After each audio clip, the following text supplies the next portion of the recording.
of human beings. And most human beings can't attain that first level. So you can see this is very problematic, this philosophical idea. The implication is that first level is a better way of looking at things. It's a higher level of happiness or higher level of spiritual awareness. But very few people reach it except the Sufis and the mystics and philosophers perhaps. And the second path is a path of the Am. So like anyone who's into the Tasawwuf and a lot of mysticism, you always have these ideas of Am and Khas, the elite and the general masses. If you read Ibn Sina, is filled with this idea that the Quran was revealed to the masses. It's not for the philosophers. Philosophers can understand reality. Common people, they need stories. So the Quran gives them common stories to appeal to them. But so there's this sense, there's this idea that this level is higher than the common people.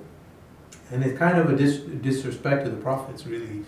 So, although he doesn't mention prophets in a negative light, but just his idea of dividing these two dimensions. So he says, so he said the prophets came to help with the second way. So the prophets came to help with the second way through teaching, through da'wah, while indirectly alluding to the first. So he says their direct teachings of the Anbiya were about controlling your animal self. But indirectly they alluded to or signaled that this idea of destroying the animal self completely, so by illusion. So he says that the reform of the Anbiya was addressed to the masses, and they could only achieve the second level. The first level, again, he says, and he continues the paragraph, are those who are majdhub, they're totally absorbed, they're few in number. And he says the reason why the first level, the prophets didn't address them or follow that methodology, because he said if most human beings follow the first path, then they would neglect their livelihood and the world would fall to ruin. So he says is that although this is a better way, these people are higher, they're more spiritual, but if the majority of people follow that first path, then there will be nobody to take care of the dunya. The world will fall into ruin and livelihood and things like that. So he said, but the second way is more practical. It's the way of the masses. That's why the prophets came with that second message. And he says that they came with this message of establishing deen and dunya. And he refers to them as Ashabul Yameen. And he says the majority of human beings fall here because the second way is much easier to do than the first way. Right? So at the end he says, most people cannot understand this reality, and a little bit of jahal or ignorance is no harm. Wallahu a'lam. And that's how he ends the section. So just think, just step back and think for a moment. So he says some good things about the Anbiya, that they're here to approach or teach to the masses. But just the implications are very problematic. Like this is a higher way. The second way, the reason the Sharia didn't come for the second way, because most people can't follow it, number one. And second, if people followed it, the world would fall to ruin. So the implication in his writing is the first way is higher than the second way. So the way of the mystics is higher than the way of the prophets. And you'll find that in also, you might think this is because we're conservative, we come to the masjid, we're a different crowd. But if you read the majority of Sufi literature, Maulana Jalaluddin Rumi, from Suhrawardi, Ghazali even, you had the ideas a lot that there are people higher than the prophets. Ghazali even writes that prophethood any person can attain. You achieve certain qualities, you can attain nubuwah. It's not something that Allah chooses as a gift.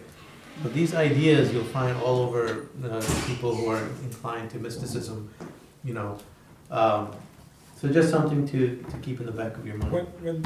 When they make these points, usually they say you can make any point, but you have to justify it. Mm-hmm. So do they give anything to justify their statements, or they just make the statement without?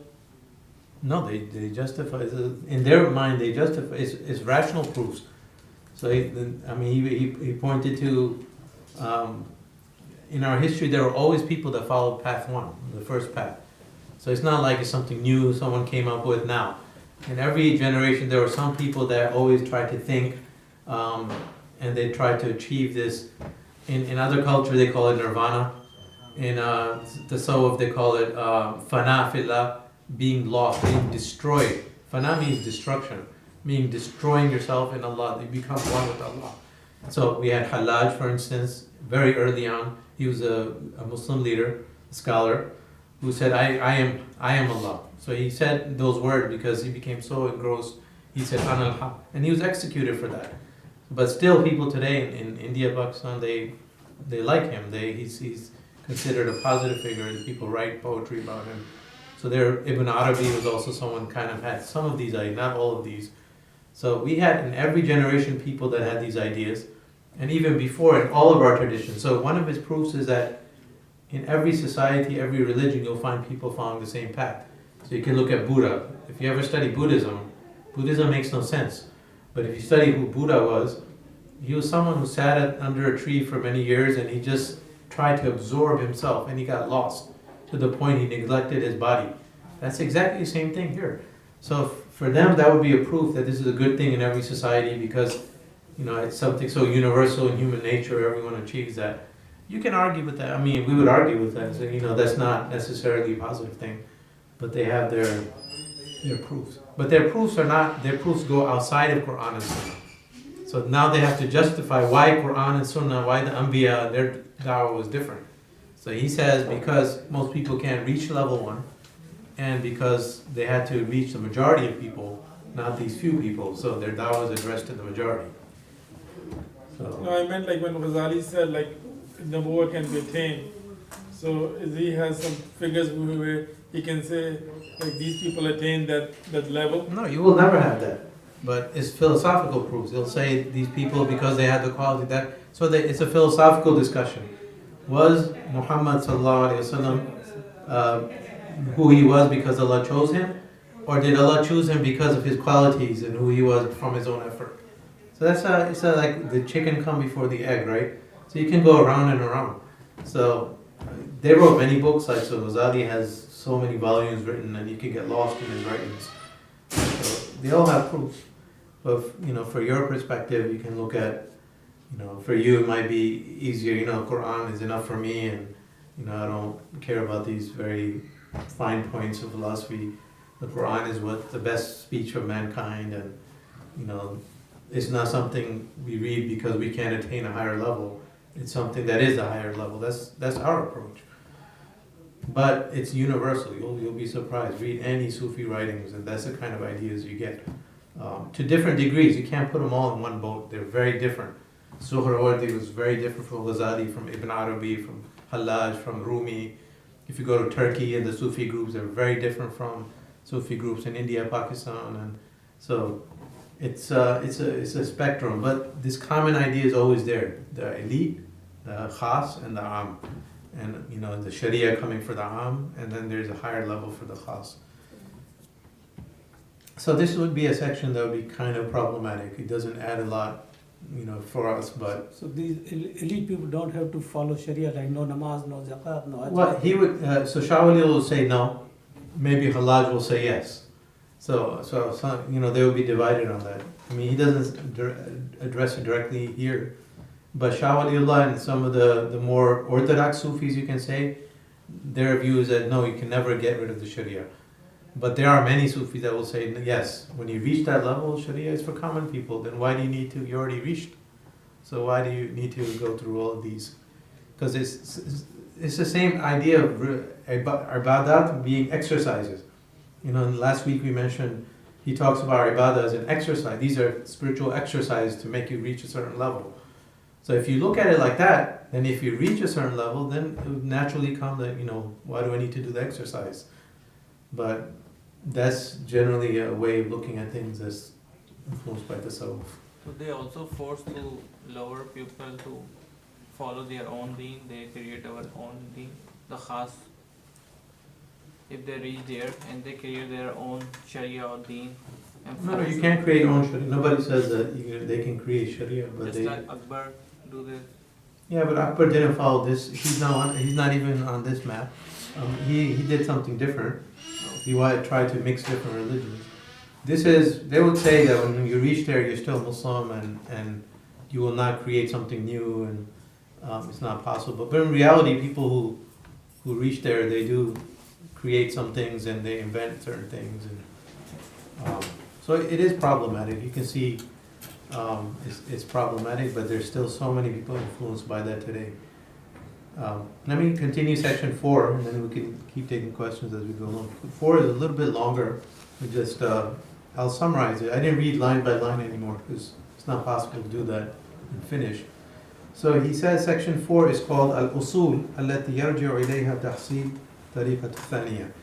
So he says section 4 are the principles of attaining the second path of felicity. Okay? The principles of attaining the second path. So remember, there are 2 paths. So now it's the second path. So how do you attain that second path? So he just mentioned the first path as a philosopher of mystics, and then he left it. He's not going to talk about that. And now he's going to talk about what we need to know, which is that second path of controlling and reforming your animal self. So he said there are many ways to attain the second level, and now this is where he says, أني فهمني الله تعالى بفضله أن مرجعها إلى خصال أربع. He says, Allah opened my heart after deep thinking and study of many years. He said, I realized, I came to this idea that all of human happiness can be summarized by 4 characteristics. So this whole path of attaining sa'ada can be summarized into 4 characteristics, and these are the characteristics of Sharia. And this is something very beautiful. I think he has a lot of insight here. If you look at what these characteristics are, so he will summarize everything in Sharia falls under these 4 basic principles. Okay. And he says the Prophet, again he reiterates, the Prophets, all the Anbiya, they were sent for this second way, which is not to destroy your animal self completely, but to reform it and to control it, and to reform the majority of human beings. So you have both deen and dunya. And he said the entire Sharia is an elaboration of these 4 principles. And that's something if you look at what the principles are, how he explains them, it is very true. So the Sharia is an elaboration of these 4 principles. Okay? So what are these 4 principles? So you have Sharia, right? The entire guidance of the prophets. Number 1, I'll go through them one by one and just look at some of the points he mentions on each, is tahara, purity. Okay? So the first principle that allows you to reach sa'ada, with this happiness, with this spirituality, is tahara. And he said this is basically a state of purity. And tahara here does not mean just being in a state of wudu. So it's not a superficial view of tahara, right? Just having wudu and wearing clean clothes. So he says it's a global state. He says many things. I'm just going to summarize. وحقيقتها أن الإنسان عند سلامته فطرته وصحة مزاجه وتفرغ قلبه من الأحوال السفلية. He said it's a state where the human being is able to free itself from lower and dirty states, and able to, it's like cleaning your clothes from soil. Soil gets on your white clothes, you clean them off. So tahara is this global state of purity that's affected by many, many things. And so he mentions, so he says impurities are like the bathroom. So he mentions حاقبا حاقنا قريب العهد من الجماع. He says, so if you have to use the bathroom and you really have to go, that takes you away from the state of purity, because now you have these animal needs pulling at you. He said if you have to, and he says number 1 and number 2. If you have to urinate or defecate, you have the needs, the 2 human needs. That takes you away from purity. He also says after you have relations with your spouse, if you're close to that state, either before or right after, you're more in an animalistic state. So that takes you away from purity. He said also, he says when you're in this kind of state, when you're close to your animal self, with your animal needs, he says, انقبضت نفسه وأصابه الضيق وحزن. He said, people who are pure-hearted, they find this tightness in their soul. This tightness, this constriction inside themselves when they're in a state of najasa. So it could be najasa on your clothes. It could be your human needs that you're close to. He says, so all of this puts you in a state which is the opposite of purity, tahara. And it makes you feel low, it makes you feel tight and constrained inside. And it's not conducive to happiness. But the opposite of that is inshirah, surur, imbisal, which means your chest is open, expanded when you're in a state of purity. And he says, just look at when you relieve yourself, how better you feel.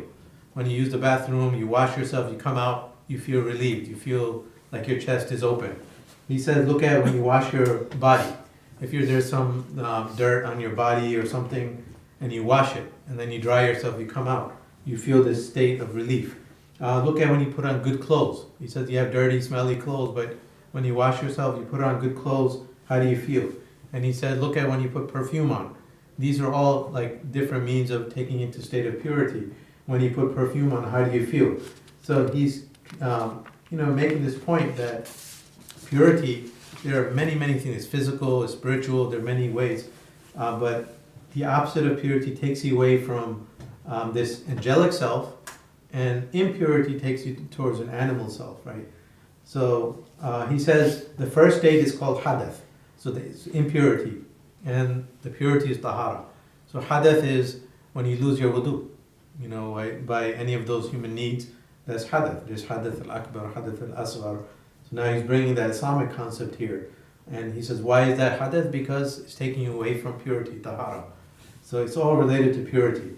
And he mentions a whole bunch of things that, impurities are things that, so he says, things like mucus. He even mentions, it's very interesting, when your nasal passage is filled with mucus.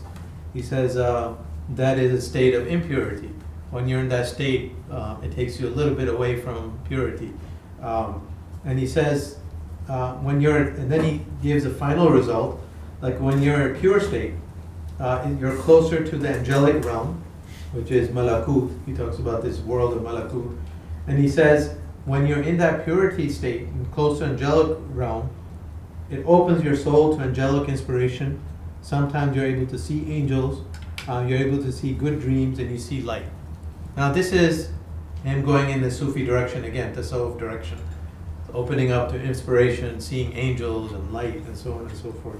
And he says on the other side, when you're always in a state of opposite of purity, impurity, it opens up the door to waswas, to evil desires, to seeing the devils, nightmares and things like that, and seeing vile beasts. So, so there's some insight here. You can take issue with some of the language based on its influence of the tasawwuf and mysticism, but it's a good insight. Purity being a global state of human being, and there is a qualitative difference between being in a state of purity and impurity. Okay, so that's the summary of what he says about purity. Okay, any questions? What is felicity? Happiness. That's an English term. Sa'ada. Now, the second major characteristic is humility. Ikhbat lillah. Humility, or lowering yourself before Allah. Humility is not the best translation, but ikhbat lillah means to lower yourself in front of Allah. And this is beautiful. This is absolutely right. He said what this means is that when you realize how low you are, how imperfect you are, how feeble you are in front of Allah's majesty and Allah's greatness, you have this state where you're broken, you're humble before Allah. And he said this is the closest state to the angelic realm. So this state is closest to being close to the angels. وَوَجْمَيْلًا إِلَى جَانِبِ الْقُدْسِ. And he says this person is like someone who's in awe and rapture of Allah Azza wa Jalla. It's very beautiful language. He says it's like a divine imprint on your mind. You're engrossed in the greatness of Allah. So it's like if you see a huge thing in nature, one of the wonders of the universe, and you come and you stand at the foot of the mightiest mountain, how you're in awe and majesty. You're just taken away. So this is what ikhbat lillah means. So it's very beautiful. So he says these are people who are engrossed in the divine presence. So this is a good insight, and that's really what worship is, when you humble yourself, you lower yourself for Allah Azza wa Jal. And then the third is samaha, or magnanimity. Magnanimity is a translation of samah. Samaha in Arabic is much broader. It means kind of like being generous. Being generous is close to the meaning, but samaha in Arabic means where your nafs is Well, your rational self is controlling your animal self, and it basically keeps fighting the animal self, fighting your desires. And he mentions that, so he summarizes this. He says, this kind of state, where you're giving rather than taking, where you're fighting your desires and you're fighting this impulse to fulfill your desires, is a state of samah or generosity. And he said it's manifested in many ways. So he says in terms of wealth, for instance, with wealth, he said the same state is manifested in wealth. We call that, he said, when people are generous with their wealth and giving others, sadaqah and zakat, but it's called sakhawa. I think in Urdu also, yeah, sakhawat, right? And then the opposite of that is shuhha, where you're greedy and stingy. So in terms of monetary or material possessions, this manifests in sakhawa or shuhha. Allah says, وَمَنْ يُوقَ شُحَّ نَفْسِهِ فَأُولَٰئِكَ هُمُ those who fight that shuhha, that greediness of their souls. He says in sexual desires, those who have samaha, they protect themselves and they're chaste with their spouses. This is called ifa, or afif is an adjective. And the one who falls into his desires is sharra. And he says in terms of comfort, in terms of your enjoyment and comfort of life, he said those who have samaha, this manifests as sabr. And the opposite of that is halar, impatience, being people who want something. He says in terms of sin, staying away from sins. If you have samaha, it manifests as taqwa. And if you commit sins, it manifests as fujur. So the fajr and the muttaqi. So these are all different manifestations of the same spirit of samaha. Samaha is where you have control of yourself and you're fighting those impulses to take, the impulses to hold on, the impulses to fulfill your desires. So this is, in the end he says, samaha is something that takes you away from detachment and worldly pleasures. So this is also a very good analysis of looking at the bigger picture and analyzing these things. And finally, the last one is adl, or justice, or adala. He uses the term adala. So justice, he says, is, and what does he mean by that? He says, and this I think is his best section. He says that pure souls, people who are born pure before they're corrupted, they have the imprint of Allah's system and order in their souls. So Allah has imprinted this system of order, nizam al-madaniyah, nizam al-tadabburi, inside their souls. And that inclines them towards justice, towards this balance. So this is what Allah created. Allah created the world with balance. As Allah ar-Rahman, allama al-Quran, khalaqa al-insan, allamahu al-bayan. الشمس والقمر بحسبان والنجم والشجر يسجدان والسماء رفعها ووضع الميزان. The end of that beautiful passage is Allah raised the heavens and He established the scale, the balance of justice. So Allah created the whole world with justice. And Allah is al-adl, He's perfectly just. So this idea means that inside our souls Allah created this imprint of justice, this ability to recognize justice. So he says that's something that when people act in a just way, it brings the cooperation of the angelic world. So the blessings come down, barakah comes down, and the influence of the colors of the angels come down. So this is a really nice way of putting this. And almost everything in the Sharia can be tied to justice and these four principles. Justice is also included, like also justice with others, right? Not only. Yeah, it is with others. Justice is always with others. With yourself, so justice is when in the world, with your environment, with other people, with other relations. That's what justice always is. And also these all are depending each other, right? Yeah, of course. So there are four characters that are necessary. They're all, so you can say from a different perspective, these are the four characteristics of Islamic law or Sharia. The Islamic law or Sharia came to teach these four basic principles. Being pure in your life, humble before Allah, generous towards others, and being just at the end of it. So this is very nice, this is very beautiful, and it's a very good summary of Sharia. And in the end he says, I'll just say that and then we'll open the floor, the last thing. He says, understanding these four qualities and how they necessitate this type of sa'adah and perfection, he says, you realize when you look at these four qualities, this is the way of the angels. And this is how the divine Sharia branches out to preserve them in every age. So he says, every single rule in Sharia, everything, the hukam in Sharia, all those details and regulations, they all are here to preserve these four principles in some way. And he said at the end that only the true people of fiqh understand that. Fiqh here doesn't mean faqih, but it means true understanding of religion. So people who don't have a true understanding, they're not able to tie this bigger picture together. But he says those who have fiqh, the true understanding of religion, they're able to recognize every hukam of Sharia comes back to one of these four principles. And he said, and the last statement he makes is that these four principles are your fitrah. This is what Allah created you in, this idea called the fitrah. This fitrah that's inside human beings, this original nature, is composed of these four qualities.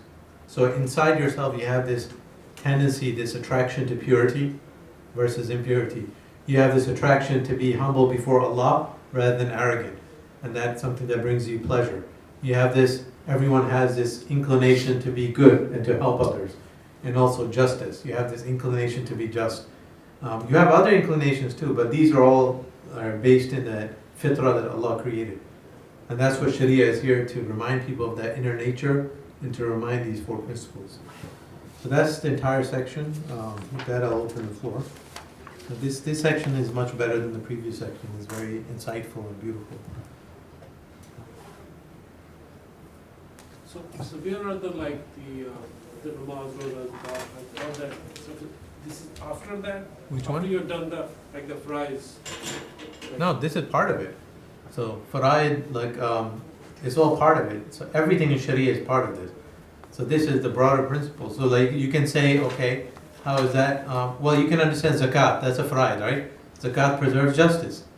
You can see very easily it's about the rights of others, the rights of the 8 categories Allah mentions, the orphans and this and that. The ahkam al-miraf, right? The inheritance is also about justice. Sadaqah is about justice. Sadaqah is more about samaha, but also about justice.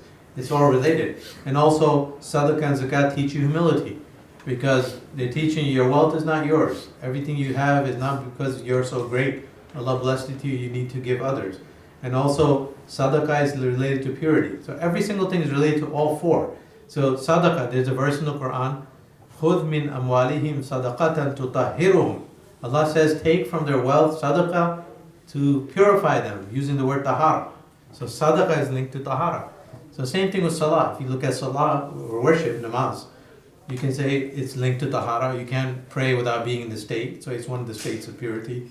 And it's the biggest thing the salah teaches is this humbleness before Allah. Putting your head down on the floor.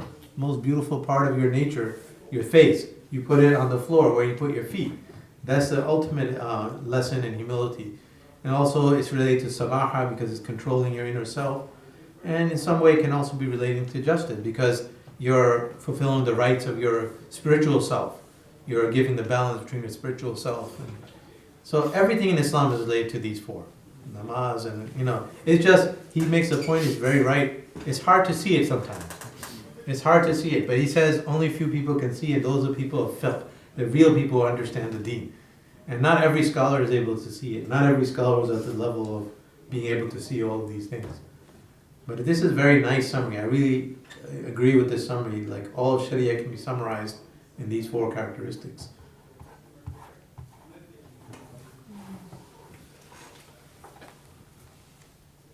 He was the first one who was able to summarize it this way? No. No, right? Oh, was he the first one? Allah, I mean, all these are part of Islam. Tahara. Tahara is from day one. The Prophet taught it. Adada, the Prophet taught it. All these the Prophet taught separately. But I guess Shah Waliullah he summarized it in his own way, that all Sharia is these four. So, but all of them have proofs from Quran. But maybe there's no hadith or Quran that mentions the four together. So he was able to tie it together. So that's really nice. Yeah.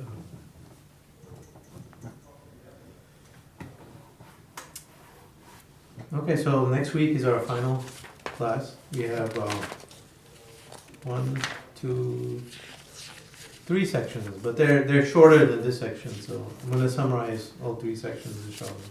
So we'll get at least the ability to finish this chapter. And this, I gave this in a PDF, so I mean, there's a big PDF we sent out that has this whole chapter in Urdu. Just a chapter, I didn't put the whole book in there, but in one of the sections, the chapter is there in Urdu and Arabic. So it would be nice if you printed out just that portion and read it. So you have an idea what we're talking about, it'll enhance your understanding, inshallah. So inshallah we'll finish next week.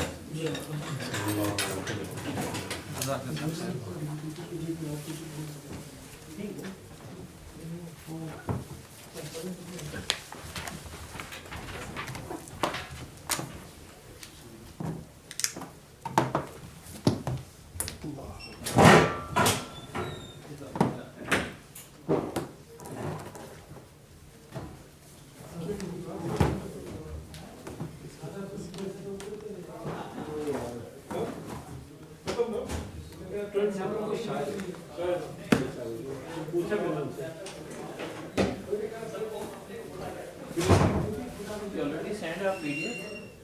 In the beginning? Oh, okay. Yeah, I the very thought some first new. I thought some new one. No, first email, the workbook. Yeah. Yeah, the workbook.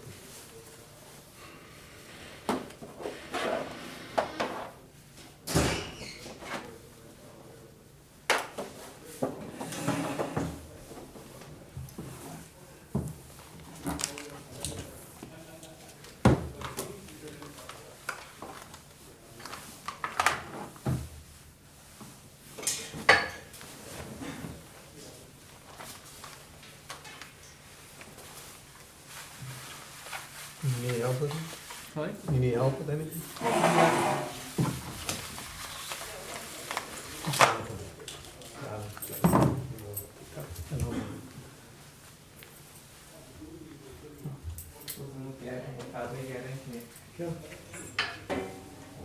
Saturday को seminar था ना, कह रहा है मैंने काफी हम लोग को रखने को रखा नहीं।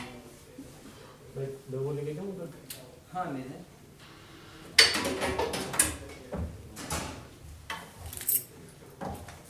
नेक्स्ट सेमेस्टर में शेख इस्लाम आ रहे हैं क्या? पता नहीं। ये आ रहे? अभी डिसाइड नहीं हुआ है कोर्स कौन सा होना है। उनको बताइए ना ये कंटिन्यू करें। मेरा नहीं है। इसमें क्या? मीटिंग पे हुआ।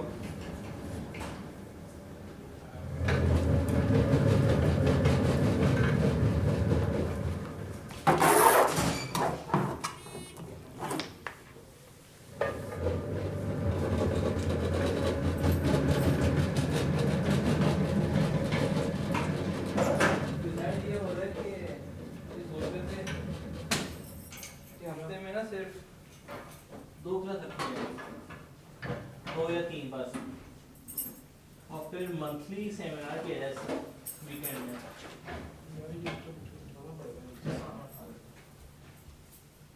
ये पता नहीं कहाँ से है ये दूसरा वाला क्या? लेक्चर वाला।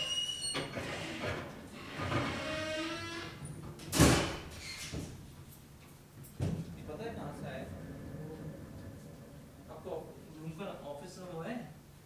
चाबी है? लेकिन फिर नहीं बंद किया। आपके पास है? तो ये कहाँ रखा है?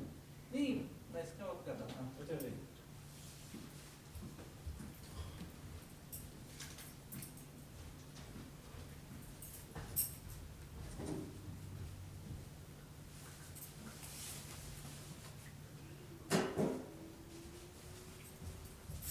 Firman?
आपकी सिस्टर डाले तो विंटर वहाँ पे सही है भैया, वही सही है। हालांकि ठंड होती है कभी कभार, तो एक आध दिन